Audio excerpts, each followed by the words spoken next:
তো ছাত্রছাত্রীরা, আজকে আমরা যে বিষয়টা নিয়ে আলোচনা করব সেটা হচ্ছে তোমাদের ক্লাস 11 অর্থাৎ সেমিস্টার 2 শুরু হয়ে যাবে আর কিছুদিনের মধ্যেই। সেই সেমিস্টার 2 এর তোমাদের WBCHSE অর্থাৎ ইংলিশের প্রথম যে কবিতা মাই লাস্ট ডাচেস তার সম্পূর্ণ অ্যানালাইসিস করব, বেঙ্গলি মিনিং করব, ব্যাখ্যা করব কোন সময় নিয়ে, অর্থাৎ পুরোপুরি এই কবিতাটা আজকে আমরা পড়তে চলেছি সম্পূর্ণ বিশ্লেষণ সহ। তো দেখো, এই ভিডিওর মধ্যে আমি তোমাদের পুরো কবিতাটা হচ্ছে তোমাদের পড়িয়ে দেবো এবং পরবর্তী ভিডিওতে এই কবিতার মধ্যে 1 নম্বর 2 নম্বর এবং বড় কোশ্চেন সম্পূর্ণ আলোচনা করে দেবো। তো যারা যারা আমার চ্যানেলে প্রথম এসেছো তারা অবশ্যই চ্যানেলটাকে লাইক করো, শেয়ার করো, সাবস্ক্রাইব করো। এবং এর তোমাদের যে সেকেন্ড কবিতা হচ্ছে আমি আপলোড করে দিয়েছি, তোমরা অবশ্যই গিয়ে দেখতে পারো। এবং যারা যারা ভিডিওটা দেখছো তারা সম্পূর্ণ ভিডিওটা দেখবে। কবিতাটা অনেক বড় কবিতা, একটু কঠিন কবিতা আছে, সুন্দরভাবে বুঝবে। দেখো, এখানে আমি কিছু টার্ম লিখে রেখেছি। প্রেম, হিংসা এবং নারীদের অবস্থান। এই যে কবিতার মধ্যে যে তোমরা পড়তে যাবে সেই সময় প্রেম, ভালোবাসা, হিংসা এবং নারীদের যে অবস্থান, অর্থাৎ সেই সময় নারীদিকে কী হিসাবে আলোচনা করা হতো বা কী হিসাবে ভোগ্য ছিল, সেটা রবার্ট ব্রাউনিং তার কবিতার মাধ্যমে বুঝিয়ে দিয়ে গেছেন।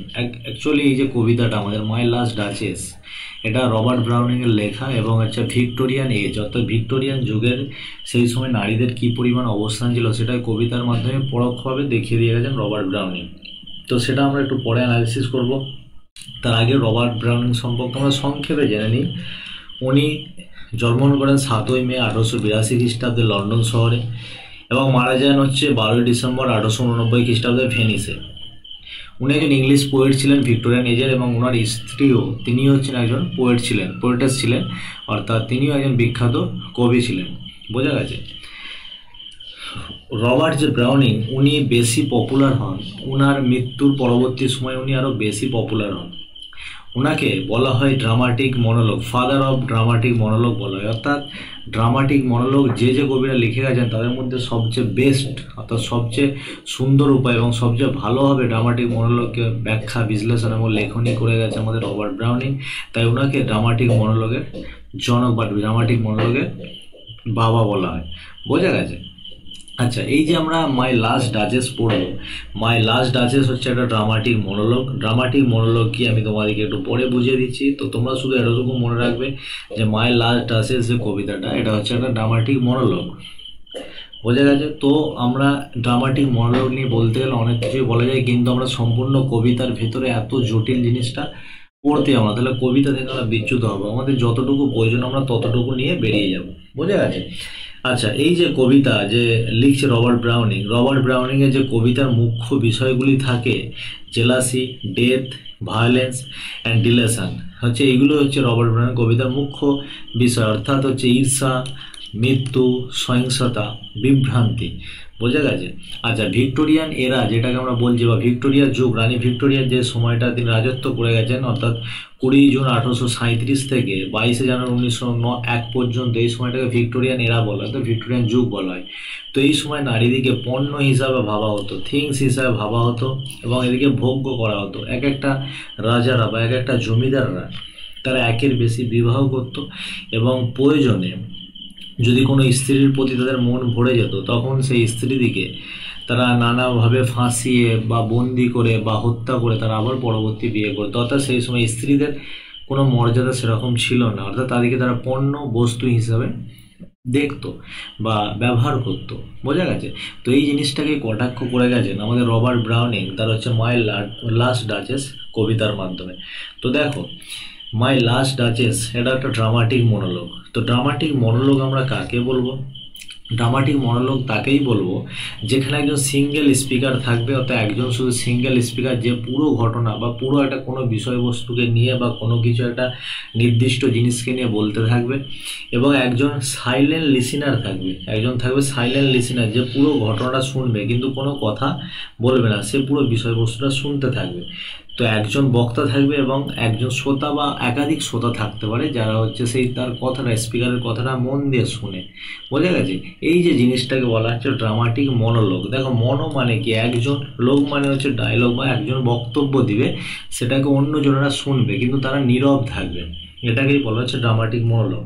তো মাই লাস্ট ডাচেস যে কবিতার মাধ্যমে একজন যে বক্তা, যে স্পিকার, সে হচ্ছে আলফেন্সো, আলফেন্সো দ্য ডিউক অফ ফেরারা, অর্থাৎ ফেরারার যে জমিদার, সে ডিউক অফ ফেরারা হচ্ছে এখানে হচ্ছে বক্তা, সিঙ্গেল স্পিকার। এবং পার্শ্ববর্তী প্রদেশের একজন যে রাজা, রাজার দাস বা মেসেঞ্জার, রাজার যে মেসেঞ্জার, সে হচ্ছে এখানে সাইলেন্ট লিসেনার। বোঝা গেছে? পার্শ্ববর্তী একটা ধনী প্রদেশ, সেই ধনী প্রদেশের যে একজন ঘটক বলা যায় বা রাজার মেসেঞ্জার, সে হচ্ছে এখানে লিসিনা। এবং যে স্পিকার, সে হচ্ছে আলফেন্সো দ্য ডিউক অফ ফেরারা, অর্থাৎ ফেরারার যে জমিদার, সে হচ্ছে এখানে স্পিকার। সে তার জীবনের স্ত্রীর সম্বন্ধে বলবে, অর্থাৎ মাই লাস্ট ডাচেস, অর্থাৎ হচ্ছে তার যে শেষ যে পত্নী বা শেষ যে স্ত্রী বা শেষ জমিদারনি, তার সম্পর্কে বলবে এবং তার সম্পর্কের পুরো কাহানি শুনবে হচ্ছে লিসিনার বা এই যে মেসেঞ্জার। কারণ মেসেঞ্জার পার্শ্ববর্তী প্রদেশে রাজার কন্যার বিবাহ প্রস্তাব নিয়ে হচ্ছে সে ডিউকের কাছে আসবে, কারণ ডিউকের পূর্ববর্তী পত্নী সে মারা গেছে বা তাকে মেরে দেওয়া হয়েছে বা হত্যা করা হয়েছে। তো সেটাই আমরা কবিতার মাধ্যমে পুরোপুরি দেখব। বোঝা গেছে? নেক্সট দেখো হচ্ছে মাই লাস্ট ডাচেস, যেখানে স্পিকার আলফেন্সো টু যার কথা বলা হয়েছে, তার বয়স ছিল যখন সে বিবাহ করে, তার বয়স হচ্ছে 24 বছর। ডিউক অফ ফেরারা, তার ফেরারা যে জমিদার, তার বয়স হচ্ছে 24 বছর। যখন সে বিবাহ করে যে পত্নীকে, প্রথম যে পত্নী ছিল, অর্থাৎ যার সম্বন্ধে আমরা কবিতাটা পড়তে থাকবো, তার নাম ছিল লুকরেজিয়া। লুকরেজিয়া এর বয়স ছিল 13 বছর। বোঝা গেছে? তো 13 বছর থেকে যখন সে 17 বছরে পৌঁছায়, তখনই তাকে আলফেন্সো হত্যা করে দেয়। কেন হত্যা করে দেয় আমি প্রথমে কাহানিটা বলবো না, প্রথমে কাহানি বললে তোমাদের কবিতার ইন্টারেস্ট চলে যাবে। তো কবিতাটা পড়তে পড়তে আমি কাহানিটা বলে দেবো, কেন আলফেন্সো টু অর্থাৎ ডিউক অফ ফেরারা তার পত্নী লুকরেজিয়াকে হত্যা করেছিল 17 বছর বয়সে বিষ খাইয়ে। বোঝা গেছে? তো এটা হচ্ছে আমরা কবিতার মাধ্যমে পড়বো, my last duchess, written by Robert Browning. তো দেখো, তো কবিতাটা শুরু হচ্ছে এরকম ভাবে, এখানে মাই লাস্ট ডাচেস, এখানে মানে হচ্ছে আমার শেষ জমিদারনি, আমার শেষ জমিদারনি বা যে ডিউকের যে স্ত্রী, তাকে জমিদারনি বলা হয়, তাকে ডাচেস, ইংরেজিতে কি বলে? ডাচেস। অর্থাৎ ডিউকের যে স্ত্রী বা ডিউকের যে ওয়াইফ, ডিউকের ওয়াইফকে আমরা কি বলি? ডিউকের ওয়াইফকে আমরা বলি হচ্ছে ডাচেস। বোঝা গেছে? ডিউকের ওয়াইফকে ডাচেস বলা হয়, অর্থাৎ জমিদারনি, আমার শেষ জমিদারনি। শেষ জমিদারনি মানে ছিল আগে, কেউ হয়তো মারা গেছে।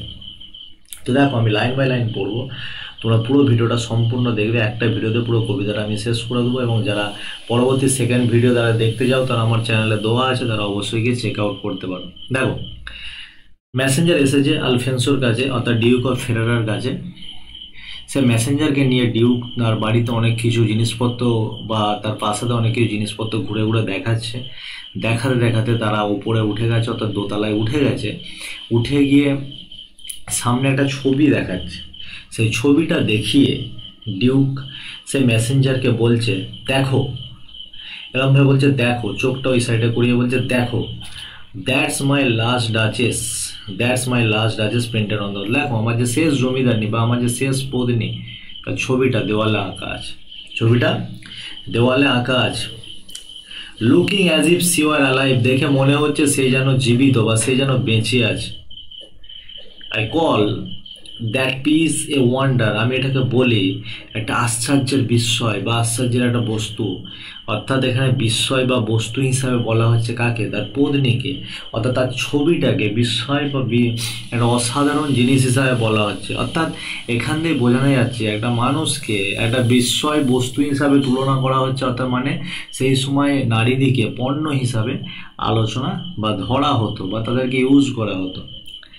Now, Fra Pandolf's hands বলছে, ফ্রা প্যান্ডলফস একজন শিল্পকর্মী, অর্থাৎ যে ছবি আঁকে বা চিত্রশিল্পী। বলছে ফ্রা প্যান্ডলফস হ্যান্ড ওয়ার্ক বিজিলি এ ডে, সারাদিন কাজ করার পর সেই ছবিটা এঁকেছে। অ্যান্ড দেয়ার সি স্টান, দেখো সুন্দরভাবে এই ছবিটা সে তৈরি করেছে এবং তুমি এই ছবিটা দেখতে পারছো। অর্থাৎ আর ডিউক অফ ফেরারা আলফেন্সো সেই মেসেঞ্জারকে বলছে ফ্রা প্যান্ডলফ অর্থাৎ একজন চিত্রশিল্পী যে হচ্ছে সারাদিন তার ব্যস্ততার মাধ্যমে সারাদিন এই ছবিটা এঁকে গেছে, এঁকে সে ছবিটা তৈরি করেছে এবং এই ছবিটা এখন তুমি তোমার চোখের সামনে দেখতে পাচ্ছ। বোঝা গেছে? চোখের সামনে দেখতে পাচ্ছ। বলছে will it please you sit and look at her. বলছে আপনি কি দয়া করে বসবেন, অর্থাৎ মেসেঞ্জারকে বলছে আপনি কি দয়া করে বসবেন এবং তার দিকে তাকাবেন, তাকে জিজ্ঞাসা করছে। আই সেড, আবার বলছে আমি বলেছিলাম কাকে, কে বলছে এটা, আলফেন্সো বলছে, অর্থাৎ ডিউক অফ ফেরোরা বলছে আই সেড ফ্রা প্যান্ডলফস, আমি প্যান্ডলফসকে বলেছিলাম বাই ডিজাইন, এই ছবিটা আঁকার কথা আমিই বলেছিলাম। যে ছবিটা এঁকেছিল, এখানে একটু আমি এক্সট্রা তোমাদেরকে বলে দিই, ফ্রা প্যান্ডলফ কিন্তু নিজে কোনো দিন ডাচেসকে অর্থাৎ লুকরেজিয়াকে দেখেনি, অর্থাৎ এর যে বর্ণনায় অর্থাৎ ডিউকের বর্ণনায় সে ছবিটা এঁকে গেছে, ডিউকের বর্ণনায় সে ছবিটা এঁকে গেছে। সেই জন্য ফ্রা প্যান্ডলফ যে সাধু সন্ন্যাসী টাইপের একজন মানুষ, যে হচ্ছে একজন চিত্রশিল্পী ছিল, সেই জন্য এরকম ব্যক্তিকে দিয়েই হচ্ছে ডিউক ছবিটা আঁকিয়েছে। সেই জন্য বারবার সে ফ্রা প্যান্ডলফসের নাম বলছে যাকে আমি বর্ণনা দিয়েছিলাম এবং সেই ছবিটা এঁকেছে, নকশাটি করেছে বা ছবিটা এঁকেছে। For never read stranger like you, বলছে তোমাদের মতো যারা অচেনা অতিথি তারা দ্যাট পিকচার কাউন্টেন্স, অর্থাৎ এই যে ছবির যে মুখবয়বটা বা এই যে ছবির যে মাহাত্ম্যটা, এই যে ছবির সৌন্দর্যটা, এটা কখনো কি করতে পারবে না, বুঝতে পারবে না, কখনো পড়তে পারবে না, কখনো কি করতে পারবে না, তারা বুঝতে পারবে না। কি বুঝতে পারবে না, দেখো, the depth and passion of it earnest glance, অর্থাৎ তার আন্তরিক দৃষ্টি, তার যে মুখের যে জৌলুস বা মুখের যে সৌন্দর্য বা তার সে এত সুন্দরী ছিল, সেই সৌন্দর্যটাই ছবির মাধ্যমে তোমাদের মতো অতিথিরা কখনো তার গভীরতা এবং আবেগটা বুঝতে পারবে না। মাথায় ঢুকেছে? আর্নেস্ট গ্ল্যান্স মানে কি, আন্তরিক দৃষ্টি। দেখো আমি নিচে লিখে দিয়েছি বেঙ্গলি মিনিংটা, আর্নেস্ট গ্ল্যান্স, অর্থাৎ আন্তরিক দৃষ্টিটা এত সুন্দর ছিল সেটা তোমাদের মতো অতিথিরা কোনো বুঝতে পারবে না। But to myself they turn, কিন্তু যারা তোমার মতো আরো অতিথিরা আসতো তারা আমার দিকে ঘুরে তাকাতো। Since none puts by the carton, তারাও কিন্তু প্রত্যেকেই কখনো এই যে পর্দাটা, এই ছবিটা যে পর্দাটা ঢাকা আছে, পর্দাটা তারা সরাতো না মানে কি, তারা সরানোর সাহস পেত না। কারণ এই কথার মাধ্যমে সেই সময় যে জমিদার, তাদের দাপট প্রচুর ছিল, অর্থাৎ তাদেরকে সাধারণ মানুষেরা কী পেত, ভয় পেত। কারণ তাদের টাকা পয়সা, ক্ষমতা, ঔদ্ধর্য, অহংকার ইত্যাদির কারণে সেই সময় সাধারণ মানুষরা তাদেরকে কী পেত, ভয় পেত। বললে তারা কখনোই পর্দাটা সরায় না বা সরানোর সাহস করেনি। বলছে I have drawn for you, আমি একমাত্র এটা তোমার জন্য সরিয়েছি, পর্দাটা আজকে তুলেছি, বাট আমি তোমার জন্য এটা তোমাকে দেখানোর জন্য এটা তুলেছি। কারণ কি, কারণ সেই মেসেঞ্জার ডিউকের কাছে এসেছে ডিউকের বিয়ের প্রস্তাব নিয়ে, সেই জন্যে মেসেঞ্জারকে স্পেশাল হিসাবে ডিউক ছবিটা তুলে দেখাচ্ছে। মাথায় ঢুকেছে? এবং তার যে স্ত্রী লাস্ট ডাচেসের সম্পর্কে খারাপ কথা সেটা সে মেসেঞ্জারের সামনে তুলে ধরছে, যার ফলে সে যে দ্বিতীয় বিয়ে করতে যাচ্ছে, যাতে সেই মেয়েটা বা সেই প্রদিনটা যাতে এই যে লাস্ট ডাচেস যে মারা গেছে তার মতো আচরণ না করে, সেটা সে ইনডাইরেক্টলি সে মেসেঞ্জারকে বুঝিয়ে দিচ্ছে। বোঝা গেছে? অর্থাৎ যে সে চায় না সে যেন আগের পত্নীর মতো ব্যবহার করুক। And seem as they would ask me, যদি তারা অ্যান্ড সিম এবং দেখে মনে হয়েছিল, ইফ দে ডাজ, অর্থাৎ and seemed as they would ask me if they durst, যদি তারা সাহস পেত তাহলে তারা আমাকে জিজ্ঞাসা করতো। কি জিজ্ঞাসা করতো? যা সাহস পেলে জিজ্ঞাসা করতো, হাউ সাচ এ গ্লান্স কেম দেয়ার, কি অনবদ্য সৌন্দর্য তার মধ্য থেকে ছড়িয়ে আসছে। অর্থাৎ যে স্ট্রেঞ্জাররা আসতো তারা যদি সাহস পেত তাহলে তারা আমাকে জিজ্ঞাসা করতো যে কি সুন্দর দৃষ্টি বা কি সুন্দর লাস্যময়তা, সৌন্দর্য তার মধ্যে দিয়ে ছড়িয়ে আসছে। So not the first are you to turn, তুমি একাই প্রথম নও, তুমি বলা ভুল, অর্থাৎ অচেনা এখানে আপনি বলা উচিত, আপনি এখানে প্রথম নন যে এটা জিজ্ঞাসা করছেন। বোঝা গেছে? তো এর আগেও আপনার আগেও অনেকে এসেছিল যারা সাহস পেলে আমাকে কি জিজ্ঞাসা করতো, যে এই ছবির মাহাত্ম্যটা কত সৌন্দর্য, অর্থাৎ কিভাবে এটা আঁকা হয়েছে, এরা তো সুন্দর দৃষ্টি, এই সমস্ত কথা তারা আমাকে জিজ্ঞাসা করতো। Sir it was not her husband presence only, the মহাশয় শুধুমাত্র তার স্বামীর উপস্থিতিতেই নয়। এবার এই যে এখান থেকে যে আমি যেটা পড়া শুরু করবো, এটা হচ্ছে সে তার মাই লাস্ট ডাচেসের কিছু ত্রুটির কথা তার কাছে তুলে ধরবে, অর্থাৎ মেসেঞ্জার কাছে তুলে ধরবে, যাতে সেই মেসেঞ্জার যার বিবাহের প্রস্তাব নিয়ে এসেছে সে যাতে সেই কাজগুলো না করে। বলছে দেখো, বলছে sir, it was not her husband presence only call the spot of joy into the duchess cheeks. বলছে শুধুমাত্র তার স্বামীর উপস্থিতিতেই নয় যে তার মুখে লাস্যময়তা বা ভালোবাসার ছবি, যে গাল, সেই গালে জমিদারনির ফুটে উঠতো, অর্থাৎ লাল হয়ে যায়, লজ্জায় লাল হয়ে যায়। বলছে এটা শুধুমাত্র তার স্বামীর উপস্থিতিতেই হতো না। বোঝা গেছে? Perhaps Fra Pandolf chance to say, মাঝে সাঝে হয়তো ফ্রা প্যান্ডেলফ বলার চেষ্টা করেছিল, কি চেষ্টা করেছিল, অর্থাৎ তার যে সৌন্দর্যটা, যে হার ম্যান্টেল ল্যাপস, অর্থাৎ তার যে পোশাকটা, offer my ladies is two much, অর্থাৎ আমার যে ছবিটা যে এঁকেছে ফ্রা প্যান্ডেলফস, তার যে পোশাকটা বেশিরভাগই তার হাতের ওপর, বোঝা গেছে, পরিধেয়টা তার হাতের ওপর সুসমণ্ডিত বা ঢিলা ঢালা যে পোশাকটা তার হাতের ওপর খুব সুন্দরভাবে ফুটে উঠছে। অর্থাৎ এখানে তার সৌন্দর্যের কথাটা বলা হচ্ছে, যে হার মেন্টাল ল্যাপস, অর্থাৎ যে তার শাল জাতীয় যে পোশাকটা, ল্যাপস ওভার মাই লেডিস ডিস টু মাচ, অর্থাৎ আমার যে পত্নী বা জমিদারনি তার যে হাতের ওপর জড়িয়ে আছে বা উঠে রয়েছে, এবং সেটা খুব তাকে সুশোভমণ্ডিত বা তাকে খুব সুন্দর লাগছে। বোঝা গেছে? বলছে অর পেন্ট, অথবা যে ছবিটা আঁকা হয়েছে, must never hope to reproduce, যেটা কখনো আর দ্বিতীয়বার তৈরি করা যাবে না, দ্য ফেন্ড, কেন, the faint half flush that dies along her throat, অর্থাৎ তার যে গলার কাছে যে লাস্যময়তা, হাফ ফ্লাস মানে অর্ধ যৌবন, অর্থাৎ তার যে অর্ধ যৌবন বা পূর্ণাঙ্গ বিকশিত যে যৌবনটা হয়নি, অর্থাৎ তার সুন্দরতা, তার লাস্যময়তা যেটা তার গলার দিকে ফুটে উঠেছে, অর্থাৎ গলার কাছে লাল হয়ে উঠেছে, অর্থাৎ সেই সৌন্দর্যটা আর দ্বিতীয়বার কখনো তৈরি করা যাবে না, দ্বিতীয়বার কখনো তৈরি করা যাবে না। সাচ স্টাফ ওয়াজ কাটসি, দেখো বলছে আমার স্ত্রীর সৃষ্টতা, সৌন্দর্যটা এতই ছিল যেটা আর কখনো যদি ফ্রা প্যান্ডেলফের মতো চিত্রশিল্পী আবার তার ছবিটা আঁকতে যেত, তাহলে এত সুন্দর ছবিটা সে কখনো দ্বিতীয়বার আর আঁকতে পারতো না। সেটা বলছে সাচ স্টাফ ওয়াজ কাটসি, বলছে আমার স্ত্রী এতটাই ছিল সৌন্দর্য, বা আমার স্ত্রীর যে সৌন্দর্যটা এতটাই বেশি ছিল, অর্থাৎ তার সৃষ্টতা এতটাই ছিল যেটা দ্বিতীয়বার কখনো সৃষ্টি হতো না। সি থট, সে চিন্তা করতো, and cause enough for calling up the spot of joy, সে ভাবতো এবং কি ভাবতো, and cause enough for calling up the spot of, এবং যে কোনো কারণেই তার মুখে কি উঠতো, মুখে হাসি ফুটে উঠতো। অর্থাৎ এই তাকে যদি এই যে ফ্রা প্যান্ডেলফ যে ছবিটা এঁকেছে, সেই যে ছবির যে বলছে যে কাপড়টা, মেন্টাল ল্যাপসটা তার হাতের ওপর খুব সুন্দর লাগছে বা ফুটে উঠেছে, এই কথাটাও যদি সে শুনতো তাহলেও সে হেসে দিত, তাহলেও তার প্রতি কি হতো, যে একটা মুখে লাস্যময়তা বা ভালোবাসার ভাব ফুটে উঠতো।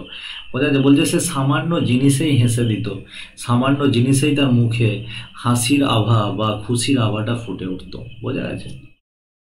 সি হ্যাড এ হার্ট, তার একটা হৃদয় ছিল। হাউ শ্যাল আই সে, আমি কিভাবে বলি, টু সুন মেড গ্ল্যাড, যে হৃদয়টা খুব সহজে আনন্দিত হয়ে যেত, যে কোনো কথায়, যে কোনো অল্প বিষয়ে আনন্দিত হয়ে যেত। টু ইজিলি ইমপ্রেসড, অপরের দ্বারা খুব সহজেই প্রভাবিত হয়ে যেত। বোঝা গেছে? কেন প্রভাবিত হয়ে যেত? দেখো বলছে she like whatever she looked on, এবং সে যেটাই দেখতো, যাকেই দেখতো, সেটাই তার কি হয়ে যেত, পছন্দ হয়ে যেত, বা সে সেটাই পছন্দ করে নিত। অ্যান্ড লুকস ওয়েন্ট এভরিওয়্যার, এবং সবসময় তার দৃষ্টিটা চারিদিকে থাকতো। অর্থাৎ এখানে ডিউক অফ ফেরারা অর্থাৎ আলফেন্সো বলতে চাইছে, সে যেহেতু আমার পত্নী, তার বেশিরভাগ সময়টা আমার দিকে থাকার কথা, অর্থাৎ সে যেন সবসময় আমাকে দেখবে, সবসময় হচ্ছে আমার দিকে দেখবে, আমার কথা ভাববে বা আমার বিষয়ে চিন্তা ভাবনা করবে, আমি তাকে কিছু দিলে আমাকে সে ধন্যবাদ জানাবে। বলছে এইসব না হয়ে তার দৃষ্টিটা সব দিকেই ছড়িয়ে পড়তো, এবং সে যাকে দেখতো তার দিকেই তার দৃষ্টিটা চলে যেত, অর্থাৎ সে তাকেই পছন্দ করতো বা তাকেই সে ধন্যবাদ জানাতো বা তার দিকেই চেয়ে থাকতো। অর্থাৎ এখানে মনে মনে একটা রাগ ফুটে উঠতো কার, আলফেন্সো ডিউকের। অর্থাৎ ডিউক চাইতো না যে সে অপরকে সবসময় দেখুক বা যে কোনো ছোটোখাটো জিনিসকে সে সবসময় তাকিয়ে দেখুক। বোঝা গেছে? অর্থাৎ এখানে ডিউকের সেক্সুয়াল জেলাসির যে একটা চিন্তাভাবনা নিজের মধ্যে ফুটে উঠতো, সেক্সুয়াল জেলাসি অর্থাৎ যে সে আমাকেই দেখবে, অন্য কাউকে দেখবে না, এই চিন্তাভাবনাটা তার মধ্যে কাজ করতো। বোঝা গেছে? তারপরে কি বলছে দেখো, ডিউক বলছে sir it was all one, sir তার কাছে সব জিনিসই সমান ছিল। তার কাছে সব জিনিসই কি সমান ছিল তোমরা একটু পরে বুঝতে পারবে। বলছে স্যার তার কাছে দামি জিনিসও সমান, তার কাছে কম দামি জিনিসও সমান, তার কাছে সব কিছুই সমান ছিল। কারণটা দেখো, কারণ হচ্ছে মাই ফেভার, আমি তাকে যে জিনিসপত্র দিতাম, এবং অ্যাট হার ব্রেস্ট, যেটা হচ্ছে তার গলায় বা তার বক্ষ দেশে সুশোভ মণ্ডিত হতো, অর্থাৎ যে তাকে আমি দামি দামি জুয়েলারি, দামি দামি জিনিসপত্র দিতাম, যেটা তার বক্ষতে সুশোভ মণ্ডিত হয়ে ফুটে উঠতো, এটার মূল্যও যা ছিল।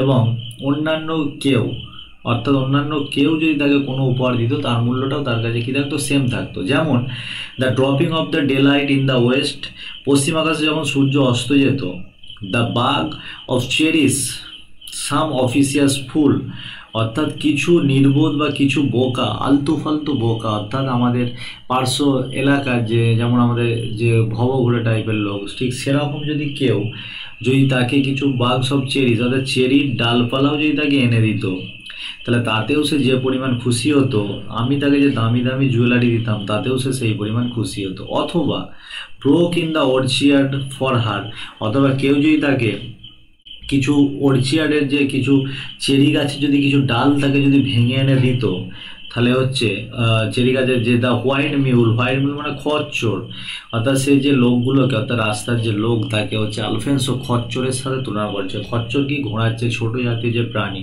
তার সাথে তুলনা করছে। অর্থাৎ মেসেঞ্জারকে বলছে ডিউক, বলছে তার কিছু নির্বোধ, কিছু বোকা রাস্তার ভব ঘুরে তাকে যদি চেরি গাছের ডালও এনে দিত, অথবা চেরি গাছের কিছু ফল ফুলও তাকে ভেঙে এনে দিত, সেই খচ্চরের দলগুলোর প্রতিও সে যেমন খুশি হতো, তাদেরকেও সে যেভাবে সম্মান করতো, বা তাদেরকে দেখেও সে যেভাবে হাসতো, my favour at her breast, অর্থাৎ আমি যদি তাকে দামি দামি জুয়েলারি পরতে দিই, সেটা পেয়েও সে কী হতো, একই পরিমাণ খুশি হতো।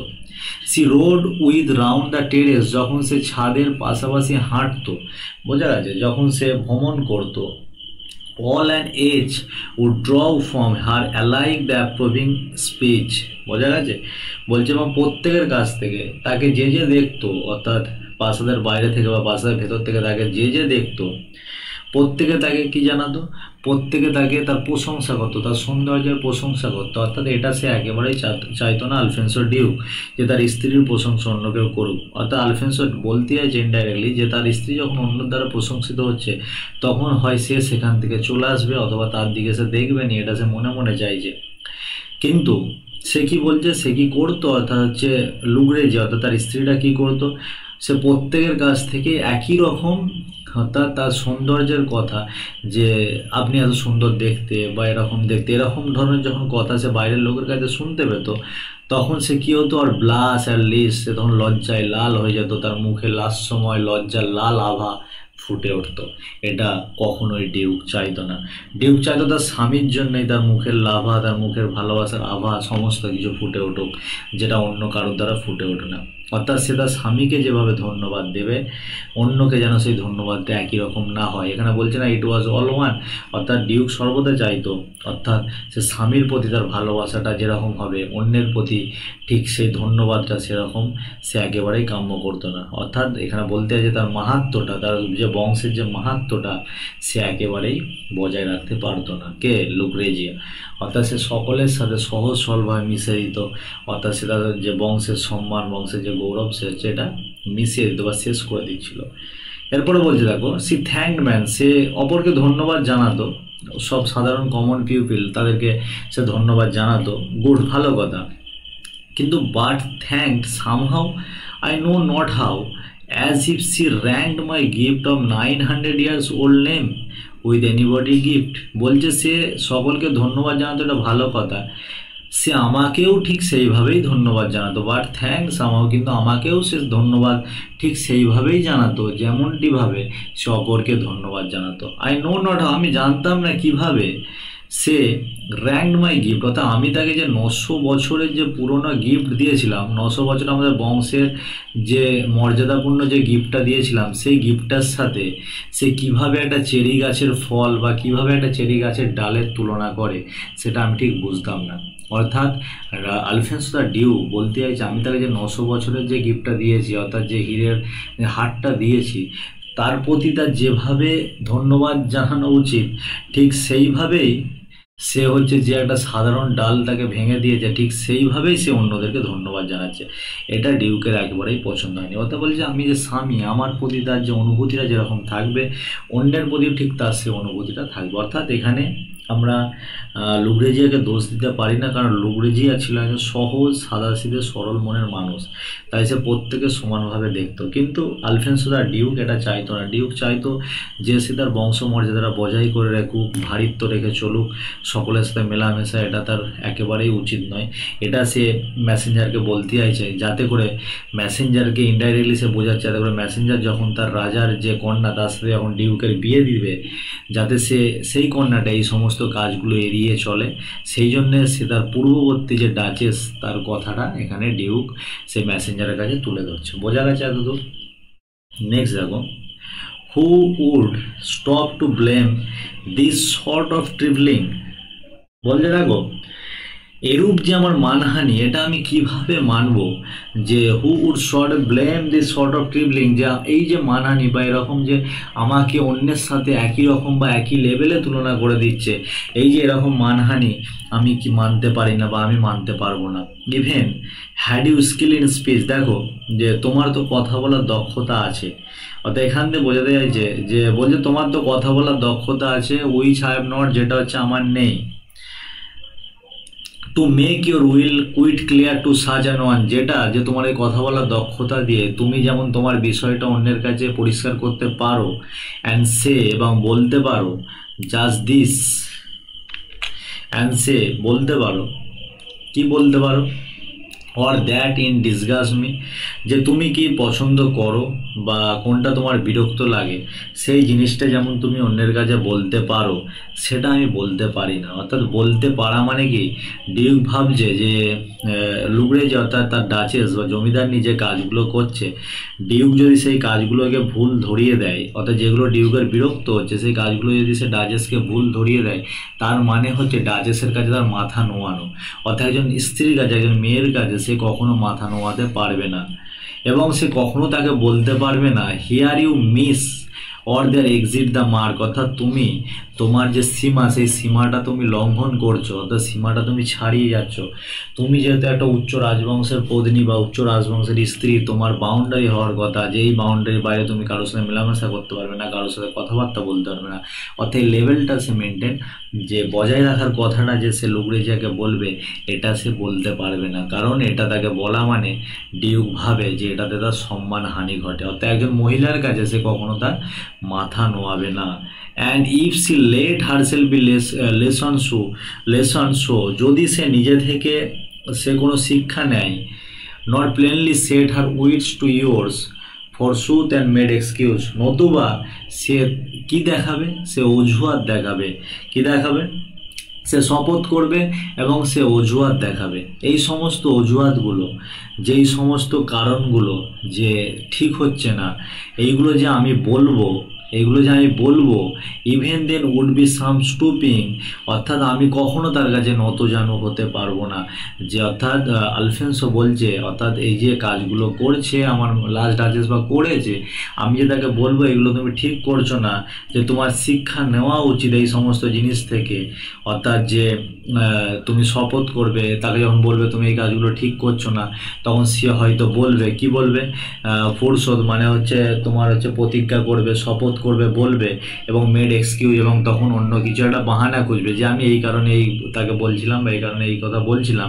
অর্থাৎ এই সমস্ত বলে তাকে বোঝানো মানে কি, বোঝানো মানে হচ্ছে একজন স্ত্রীর কাছে বা একজন মহিলার কাছে মাথা নিচু করা, নতজানু হওয়া। Even then would be some stooping, অর্থাৎ কখনো যে যদি আমাকে মাথা, এবার এখানে বলছে even then would be some stooping, যদি আমাকে মাথা নোয়াতে হয়, যদি এই সমস্ত কথা বলে যদি আমাকে মাথা নোয়াতে হয়, তখন and I choose never to stop, আমি সেখানে বেছে নেবো কোনটা, আমি সেখানে বেছে নেবো মাথা না নোয়ানোটা। অর্থাৎ সে যা করছে করুক, কিন্তু আমি তাকে বলবো না যে তুমি এটা ঠিক করছো না। তুমি এটা ঠিক করছো না, তো তুমি তোমার সীমানা লঙ্ঘন করছো, এটা বলা মানে তার কাছে মাই লাস্ট ডাচেসের কাছে আমার মাথা নোয়ানো।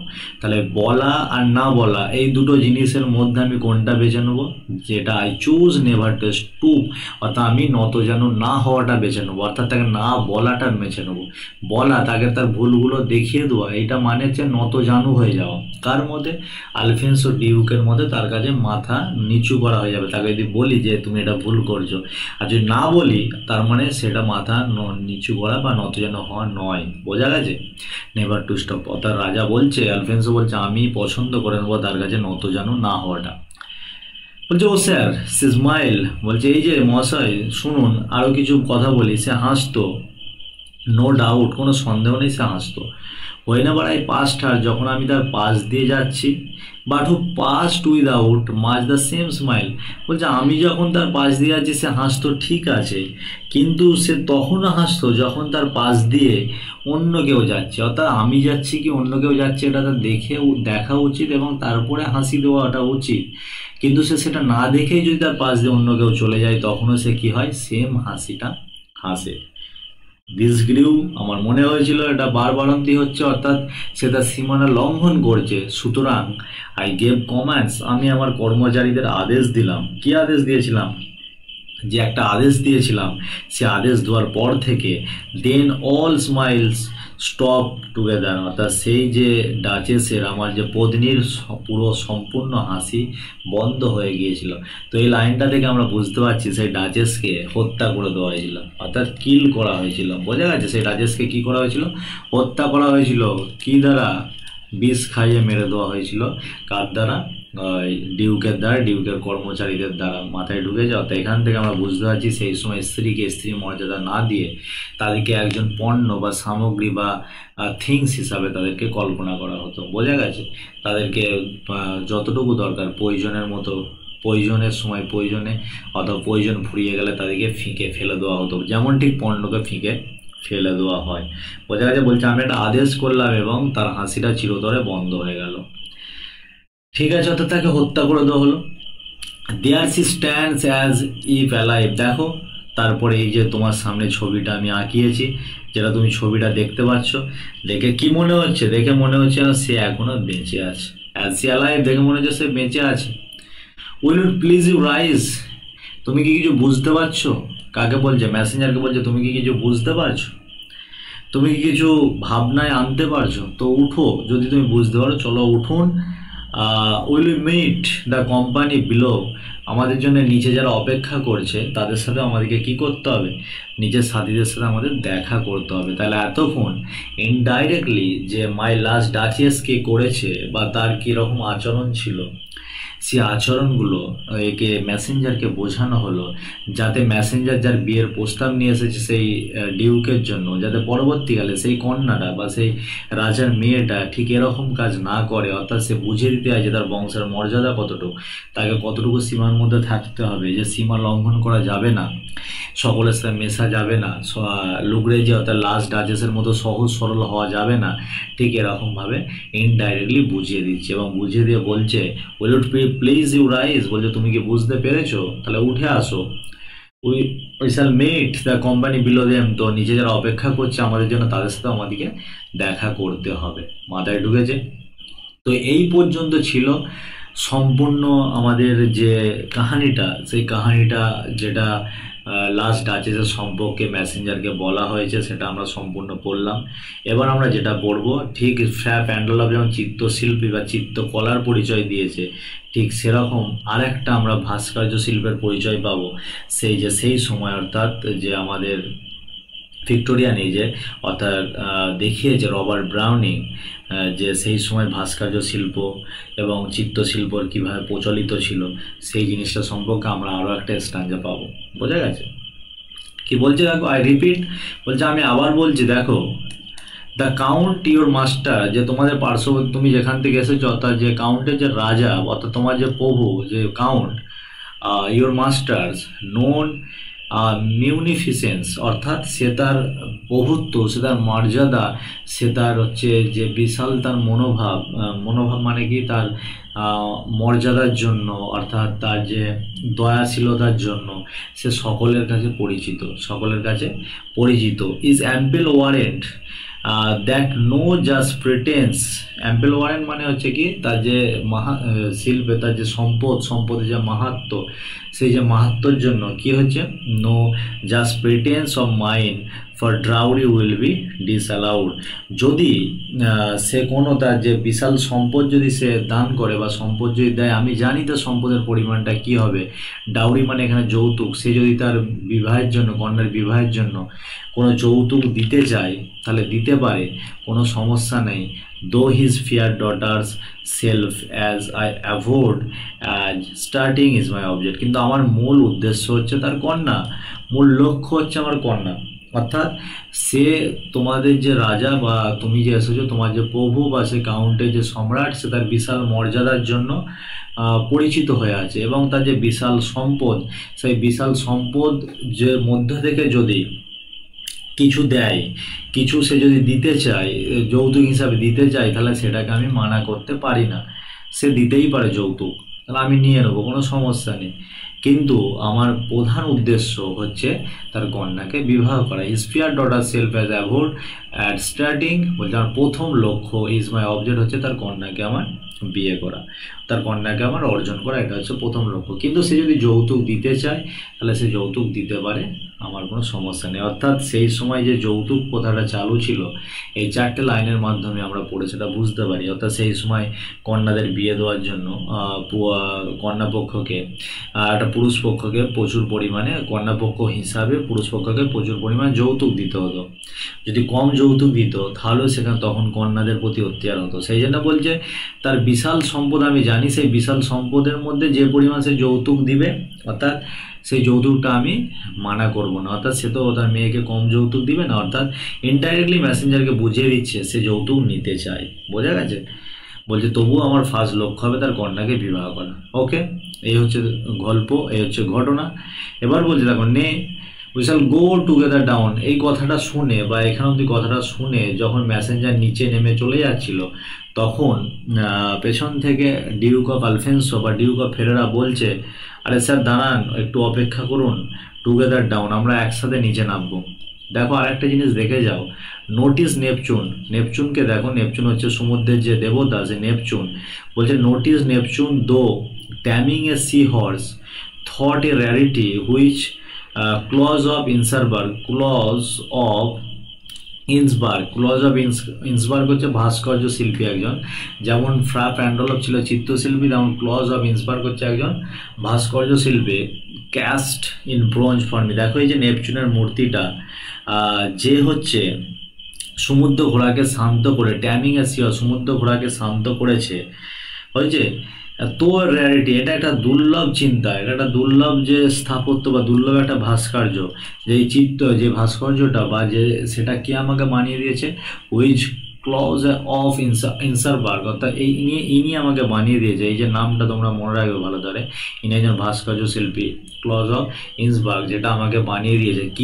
কি এটা কিসের মূর্তি ছিল? একজন ব্রোঞ্জের মূর্তি, অর্থাৎ এটা আমাকে বানিয়ে দিয়েছে। অর্থাৎ সেই সময়ে যে ভাস্কর্য শিল্প, চিত্রশিল্প এবং যৌতুক প্রথা, এইগুলো যে সমস্ত চালু ছিল, এবং নারীদের হিসাবে পণ্য হিসাবে ভাবা, নারীদের উপর অত্যাচার, একাধিক বিবাহ করা এবং মেয়েদেরকে পদদলিত করা, মেয়েদের কাছে কিছু বলা মানে নতজানু হওয়া, সম্মানহানি, এই সমস্ত জিনিসগুলো ইনডাইরেক্টলি মাই লাস্ট ডাচেস কবিতায় রবার্ট ব্রাউনিং আমাদের সুন্দরভাবে বুঝিয়ে দিয়ে গেছেন। তো এই ছিল আমাদের কবিতার সম্পূর্ণ বিশ্লেষণ, সম্পূর্ণ ব্যাখ্যা। যদি কবিতাটা ভালো লেগে থাকে তবে অবশ্যই চ্যানেল লাইক করো, শেয়ার করো, কমেন্ট করো, এবং আমি পরবর্তী ভিডিওতে এই চ্যাপ্টার এবং যে চ্যাপ্টারটা সেকেন্ড যে কবিতাটা আমি পড়িয়ে দিয়েছি, তোমরা ভিডিওটা অবশ্যই চেক আউট করতে পারো। তার 1 নম্বর 2 নম্বর এবং বড় কোশ্চেন নিয়ে আলোচনা করব। এবং যারা সায়েন্সের ছাত্রছাত্রী তারা আমার চ্যানেল আরও অন্যান্য ভিডিওগুলো দেখতে পারো, কারণ এই চ্যানেলে আমি 9, 10 সমস্ত বিষয়, টেস্ট পেপার সমস্ত কিছু আলোচনা করে থাকি, এবং 11, 12 ফিজিক্স, ইংরেজি, বাংলা এই সমস্ত বিষয়ে আলোচনা করে থাকি। ততক্ষণ পর্যন্ত সুস্থ থেকো, ভালো থেকো, পড়তে থেকো। ধন্যবাদ।